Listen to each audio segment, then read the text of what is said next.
Hey everyone, welcome back to Ask Reddit, the place where you can get your daily dose of Reddit stories. Don't forget to like, subscribe, and hit the notification bell to never miss an episode.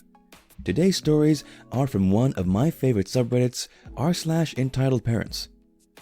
Our first story is posted by I Love Me 39, and it's called Leave Everything You Have to Our Children. I'm 39, successful, and quite well off. My siblings, sadly, are not. My brother has 3 children. My sister also has 3 with one on the way. My younger sister is married and pregnant, but she had nothing to do with the events of this post. We were all raised to believe that money doesn't matter, and all you need is a happy marriage and lots of kids to live a happy life. Being poor and having lots of kids was somehow glorified. Maybe because that's the way our parents lived and wanted to convince themselves that they didn't screw up. Fortunately for me, I didn't buy into that nonsense. I always knew I never wanted children. I focused on my career and achieving success. Today, I have my own house, wonderful pets, and a loving boyfriend. My family, however, seems to think that there's something wrong with my lifestyle. My parents have often commented that my 5-bedroom house is empty without any kids running around. My siblings often tell me I'm selfish for not having kids and actually enjoying my life. However, their disdain for my selfish lifestyle doesn't stop them from begging for money. My brother and sister have called me and asked me to help pay their bills. Now, if it's something serious like clothes or school supplies for their kids, I'm willing to pitch in. But I always refuse when I'm asked to pay for trips to the amusement parks, etc. I also paid for my parents to stay in a high-end assisted living facility. They're my parents. I felt that I owed them this much. However, I couldn't help but feel insulted when they sang praises for my siblings for breeding and following in their footsteps, and how my parents wish I had done the same. As if, among all their kids, I'm the biggest disappointment. For this reason, I've distanced myself from them. I only call or visit to check up on them and don't let them be a part of my life. The other day, I got a call from my sister, asking if she, her husband, my brother, and his wife could come over. I said okay. They asked me to leave my fortune to their kids in equal portions, and if I did, they would stop asking me for financial help. They said this as if they were doing me a favor. You don't have kids, so who are you going to leave it to? I told them I was going to leave my money to charities and that I don't owe them anything.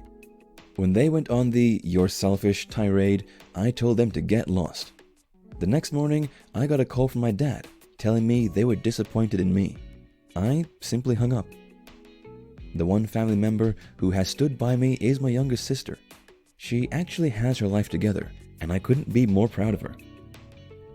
After the altercation with my siblings, my parents tried a different strategy.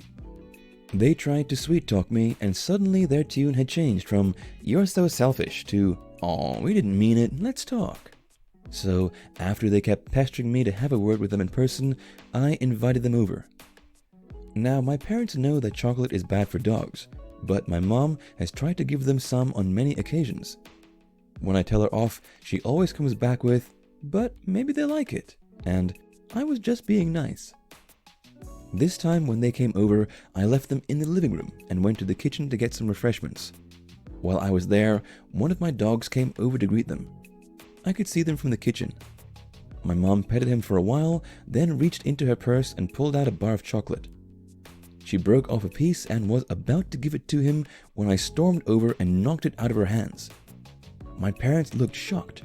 I was enraged. Even after being told repeatedly that chocolate is bad for dogs, they just didn't get it. When I asked my mom what the heck she was doing, my dad actually started yelling at me and told me I was being rude. I told them either they were complete idiots or they were intentionally trying to hurt my dog. I told them I was sick of their BS and that they were on very thin ice with me. When they tried to argue back, I grabbed my dad by the arm and walked him out the door. My mom followed. This was less than a month ago, and they were moved to a much less cushy facility. They won't be mistreated. I would never allow that to happen. But all they'll have are nutritious meals, medical care, and a television they'll have to share with the others. A nice, fully furnished mini apartment they had earlier with all kinds of luxuries will soon be a distant memory. Some replies to this post. My own sister just told her kids that when my husband and I die, we're leaving everything to them because we don't have any kids. First thing is, she didn't even think about my husband having nieces and a nephew. Second thing is, she didn't talk to us about this. No, we're not leaving anything to her kids. Wow, I read your story and I'm in a similar situation, though I'm equivalent to, say, your younger sister's child. My family expects me to support my cousins because they've been a complete mess and I just noped out of there. If I was you, I'd be leaving some amount of money to the sister who has her stuff together and her kids, but not to include anyone else.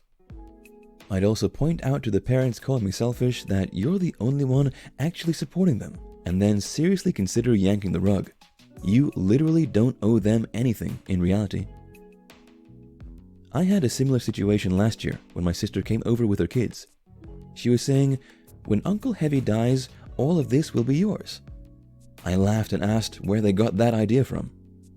My sister looked offended and said that since I didn't have any children, that it would make sense for me to leave everything to her and her offspring. I pointed out that I decide what, if anything, would be left in my will. That didn't sit well with her, and she became very huffy and offended.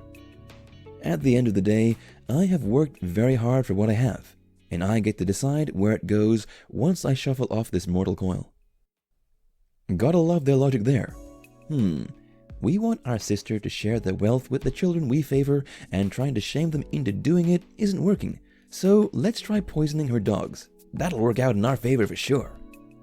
For real though, they're lucky that you're willing to pay for the living situation at all, because it sure as heck doesn't sound like your siblings could afford to do it. Our next Reddit story is posted by Michelle Well, and it's about how a grown man tries to hit on a girl in the mall, and when she rejects him, he runs to complain to his mom. Okay, so this happened when I went to Chicago with my sister, her boyfriend, and my cousin. I also have a boyfriend, but we are in a long-distance relationship, and while we were in Chicago, we went to this mall to get some stuff and food. And while we were getting our food, this guy came up to me and started to flirt with me. Not even a, hey, how are you? Just went right into flirting with me, so of course I shut this down and said, hey, sorry, I'm married to someone. And then just went right back to texting, but he said something like, I don't see a ring on it, so you must be lying, which kind of made me mad, and I shot back saying, leave me alone, I'm in a relationship, I'm not going to talk to you anymore. And this grown man got huffy and walked away from me like a toddler who just got told no. So a little time went by and we're eating, when this woman comes up to me and says, are you the girl who got mad when my son called you out? Now, when hearing that, we all looked at this lady like she was a fool, and I said that he didn't call me out, and that he tried to call me a liar when I said I'm in a relationship, and then got mad when I told him I wasn't talking to him. She got more mad when I told the truth, and called me a lying witch. My sister's boyfriend, who is my bestie, stood up and said, don't call my little sister a lying witch. It's not your fault your son can't respect the fact that she is in a relationship with someone. Tell your son to come over here and say something to me about her boyfriend, and I'll sort it out. The woman backed up and glared at me and said, you should have just taken his number. This is your fault. And then stormed off. This still bugs me because what grown person calls their parents when someone rejects them? Some replies to this post. I wish I could have heard the conversation between him and his mom. Was he a whiny kid? Mom, the pretty girl won't talk to me. Or was he an entitled jerk? Mom, that witch wouldn't even talk to me. She's such a snob. Well, I feel sorry for the girl that marries him. She's going to have a monster-in-law. Yeah, don't worry. Based on this story, he'll never date or marry anyone. Don't these women realize that defending their grown sons like this makes their sons even more undesirable? As in, don't even go near him. He's such a mama's boy that he'll want his mommy to be in the bedroom with the two of you so she can tell him how to do it. Thanks again for watching today's episode of Reddit Stories. Leave a comment and tell me what you think about this video. Share your story, and if you want to see more of this, please like and subscribe to my channel.